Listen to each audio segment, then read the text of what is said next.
Bonsoir, mesdames et messieurs et mesdemoiselles. J'espère que vous allez bien où que vous soyez à travers les quatre coins du globe.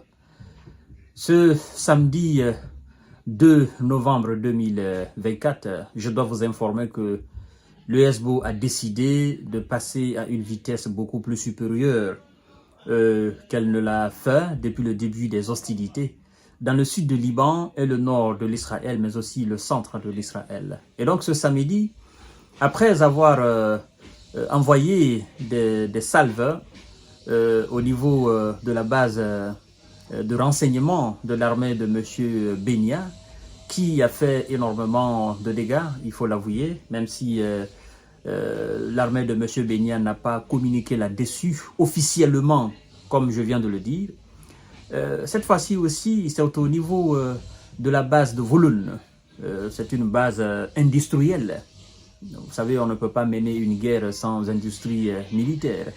Et cette base aussi de Volun, après avoir nettoyé effectivement ce coin, le SBO nous informe aussi que tôt, il a aussi envoyé des salves au niveau d'une autre base, qui est une base aérienne, d'accord, qu'on appelle Palmaïm. Et donc, mesdames et messieurs, je vous prie de partager la vidéo dans tous les groupes possibles. Hein. Si vous n'êtes pas encore abonné, effectivement, continuez à vous abonner à ma chaîne YouTube Kanté-J Visionnaire le vrai. Et activez la cloche de notification pour ne plus rater mes émissions, c'est très important. Le SBO dit avoir visé des industries militaires au nord de Haïfa. Des industries militaires au nord de Haïfa. En fait, comme M. Bania et ses alliés ont voulu faire, n'est-ce pas, contre l'Iran, en voulant s'attaquer au site militaire de l'Iran, le SBO est en train de faire la même chose.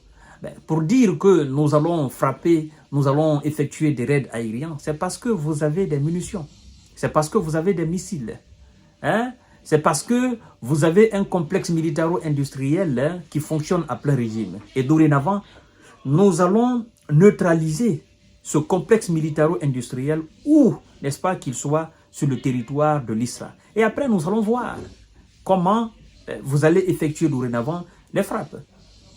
Nous savons, vous recevez aussi des munitions à partir d'un certain nombre de bases navales. Mais ces bases navales aussi, nous allons les attaquer. C'est ce que le SBO a compris. Vous savez, c'est une stratégie de guerre qui est en train de dépasser M. Benia. Il ne s'attendait pas à ce que le SBO opère de la sorte. Parce que lui, il pensait que le SBO, c'était justement des éléments qui faisaient la guérilla, machin, qui n'avaient pas la capacité d'aller en profondeur, qui n'avaient pas la capacité de s'attaquer aux sites militaires, aux sites hautement stratégiques. Et dorénavant, la donne a changé. Et c'est pourquoi d'ailleurs, ils sont en train de parler de négociations. Parce qu'ils ont compris que si ça continue, plus le SBO a plus de moyens et plus le SBO effectue effectivement des frappes, mesdames et messieurs. Alors, le mouvement SBO a revendiqué des tirs, n'est-ce pas, de ballons ce samedi 2 novembre 2024 contre Isra, voilà, contre les industries militaires de Volun. Volun, ça s'écrit avec Z-V-U-L-U-N, Volun, près de la ville de Haïfa. Après donc une attaque de drone contre une base aérienne au sud de Tel Aviv. Vous voyez? Donc, le SBO est dans une logique militaire, contrairement à M. Benia. Parce que la logique militaire voudrait quoi? Au lieu de vous attaquer aux sites civils, qui vont énormément faire des dégâts, mais ce sont les bases, ce sont les sites militaires qu'il faut attaquer. Mais M. Benia n'est pas dans cette logique. Lui, comme je vous ai toujours dit, il est dans la recherche de cette com. D'accord? Qu'on dise, oh non, ils ont encore frappé, alarmer les populations mondiales pour qu'on dise, oh non, il faut que ça cesse, il faut qu'ils déposent les armes parce qu'ils n'ont pas la capacité, machin. Pourtant, ce sont des sites militaires, ce sont des militaires, la position militaire qu'il faille neutraliser. Mais eux, ils ne sont pas dans cette perspective parce qu'ils ne parviennent pas au fait. Ils ont fait plusieurs opérations aériennes, plusieurs raids sur les soi-disant positions du SBO, les positions hautement stratégiques qu'ils ont dit. Mais jusqu'à présent, ce même SBO continue toujours de les inquiéter sur leur propre territoire. Et c'est ce qui les, en fait, c'est ce qui les dépasse. Vous comprenez? Alors, mesdames et messieurs, à 2 reprises, nous apprendons que le SBO a envoyé des salves de ballons qui ont visé effectivement la base de Vouloun pour des industries militaires au nord de la ville de Haïfa, a précisé le mouvement Esbo dans un communiqué sur Telegram.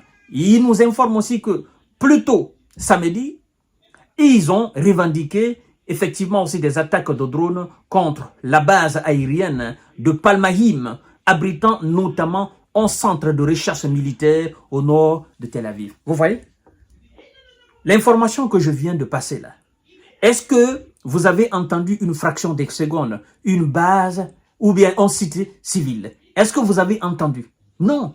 Tout ce que je viens de citer, ce sont des bases aériennes de l'armée, des bases de recherche de l'armée, ce sont de l'industrie militaire, donc ce sont des centres névralgiques de l'armée aérienne, de l'armée de terre. Effectivement, ce sont des sites de bases navales. Donc ça n'a absolument rien à voir avec les populations civiles. Vous comprenez? Même si, effectivement, le SBO de temps en autre revendique, de temps en autre envoie aussi des salves de roquettes sur des immeubles pour faire signe à M. Benjamin. Écoutez, gars, nous avons la capacité de viser aussi des quartiers résidentiels, comme vous le faites dans les banlieues de Beyrouth. Nous avons cette capacité. Nous pouvons faire aussi preuve de cruauté, mais nous ne voulons pas cela, parce que nous n'avons absolument rien à voir avec les peuples. Nous n'avons rien contre le peuple israélien. D'accord? Nous sommes en train de combattre votre politique militaire, politique étrangère vis-à-vis de vos voisins. Et ceux qui obéissent à vos ordres, ce sont les militaires. Ils sortent d'où? Ils sortent des camps. Hein? Ils ont les positions où à partir, n'est-ce pas, de vos centres de recherche. Qu'est-ce qui leur permet?